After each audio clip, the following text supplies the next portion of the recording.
haven't met our iconic friend here, then allow me to introduce you the Q58 small form factor case from Lian Li. In this review, I'm going to take you through the specifications and features of this case, the hardware compatibility, and most importantly, what I've realized from building in this case, which the specifications don't tell you, but you will want to know. You've got to see it to believe it, how tiny this 14.5 liters look. Here we have the SSU-PD meshlicious, which is slightly larger at 14.6 liters, and the NR200 at 18 liters. So out of the box, this case is so small and light that it is adorably impressive. If you are interested to know more about the SSU-PD meshlicious and Cooler Master NR200, I have the review links included in the description below. With the Q58, you get a mini-ITX case that's available in both black or white, measuring 342mm by 170mm and 250mm tall. This case features a two-tone front panel design with both sandblasted and brushed aluminium, and the two-tone design was meant to complement its unique feature to support two different materials on each side of the panels. Out of the box, on each side, you will see a lower half in 1mm thick aluminium mesh panel and the upper half in 3mm thick tinted tempered glass panel. We've got the black Q58 here, which we preferred over the white, given that the white case would have clear tempered glass panels, which personally I felt that the tinted glass panels look a lot better. Now I say Q58's unique feature because not only can you have it with tempered glass panels and mesh on the same side, these panels are exchangeable, so you can actually have two halves of tempered glass panels on one side and two halves of mesh panels on the other, or choose to have the tempered glass panel on the lower half and use the mesh panel on the upper half instead. This flexibility to customize per your preference is really nice. Another key feature of the side panels that I really like is the fact that they are hinged on like doors, so you can easily access inside the case just by lifting those panels. No tools, so easy. The only extra step that needs to be done first is to remove the top panel by unscrewing the 3 screws at the back. For I/O, they are located at the bottom front of the front panel and features a on-off button, a headset jack, a USB 3.1 Type-C port, and a USB 3.0 Type-A port. At the rear, you have the Lian Li brand at the top. Due to the placement of the power supply, you won't be plugging in directly to the power supply, but there is a port here which will connect it within the case.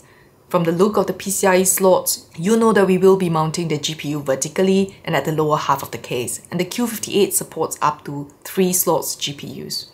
This case also has 4 small black legs, which is subtle and elevates the case sufficiently for airflow reasons. Lian Li has nicely included 2 magnetic dust filters attached to the bottom of the case to prevent dust from entering the case.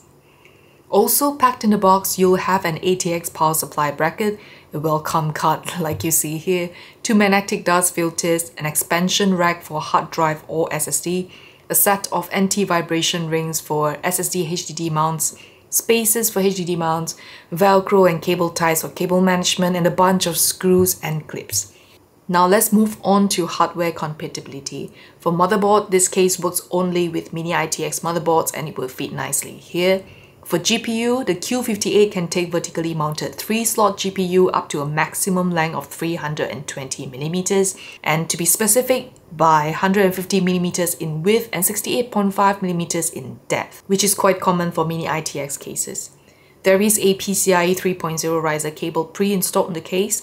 Once again, if you're building on new components that supports PCIe 4.0, my advice is to build your PC outside of the case first, boot up to the BIOS screen, change the PCIe to Gen 3 before building everything back into the case. This would avoid instances where you boot up to black screen or notifications that your graphics card is not compatible. For power supply, you can use a SFX or ATX power supply up to a maximum length of 160mm. I strongly encourage you to use a SFX power supply if you can, as it will open up more options for storage drives, and it is in fact the only way you can use a dual fan AIO radiator.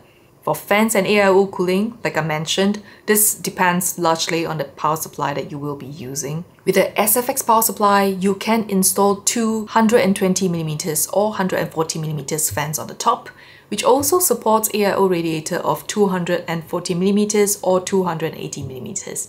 You can also install one more 120mm fan at the bottom with this 120mm radiator. In my setup, I'm not using bottom fans. Well, I can, but positioning them as exhaust fans seems not so optimal as it works against hot air rises theory. Positioning them as intakes means I have to keep the space below the PC case very clean to not be pulling in dust as well. Now, if you're intending to use a ATX power supply, you will only be able to install a single 120mm fan on the top with a 120mm radiator, or a single 120mm fan at the bottom with a 120mm radiator. For storage, with a SFX power supply, you can install up to 4 2.5-inch storage drives or 3 2.5-inch storage drives plus one 3.5-inch storage drive. The Q58 includes a toolless hot swap SSD tray behind the front panel, which allows you to swap amongst 2.5-inch storage drives without disconnecting any cables.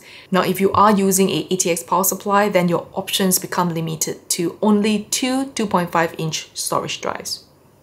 Now, after building into this case and exploring the multiple options for the build, here are some findings that I've come across which the specifications don't tell you, but I think it would be good for you to know.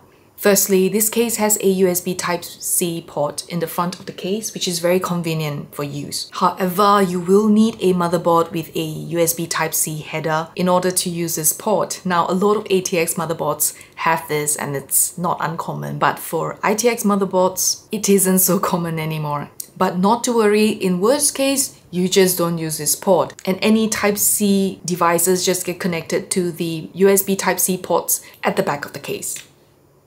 Secondly, if your motherboard does support a second NVMe S.2 SSD slot at the back of the motherboard, for this case, it may actually work because there is an opening on the frame that holds the motherboard for the SSD to breathe, and it happens to sit above the GPU, where the riser cables tend to curve upon and therefore creating space for it to breathe.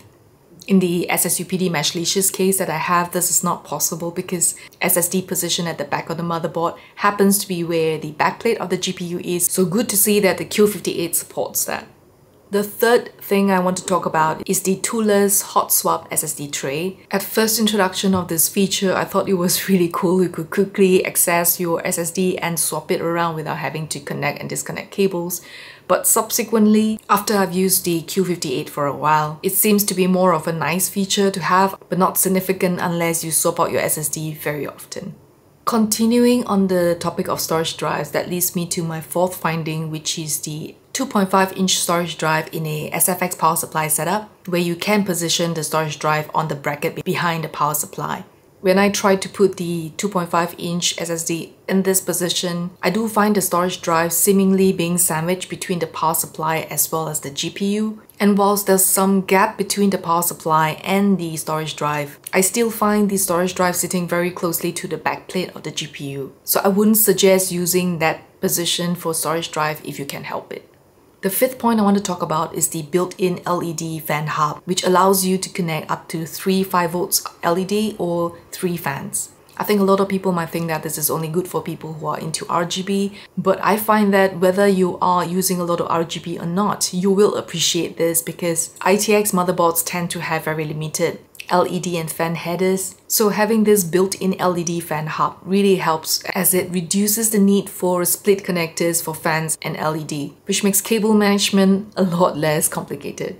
And speaking of cable management, that brings me to my sixth point. In my previous videos, you will see that I literally suck at cable management. I don't enjoy perfecting it. I don't have the patience. I don't like to cable tie my cables because I need to tear them apart often for testing of components. However, using a SFX power supply, I get all this space under the power supply for me to tuck all the cables in to be packed neatly in there.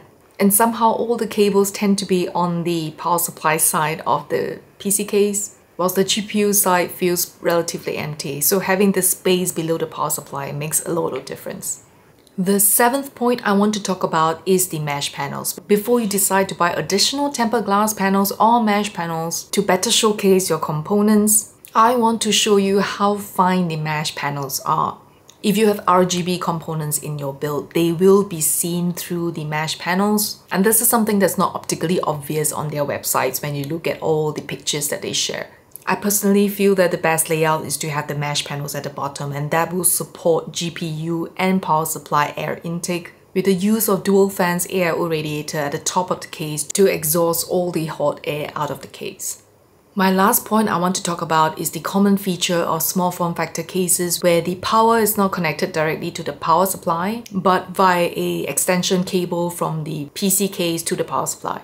The trouble I have with this setup is that I can't seem to stop the power from passing through the PC case. So even if the PC is not switched on, all the peripherals that's connected by USB Type A continues to be powered. If I move the mouse, even if the PC is not on, the mouse lights up. Well, I could literally open the case and switch off the power supply button that's on the power supply itself in the case to prevent this occurrence, but it means I have to keep opening and closing the case, and it is not ideal for me.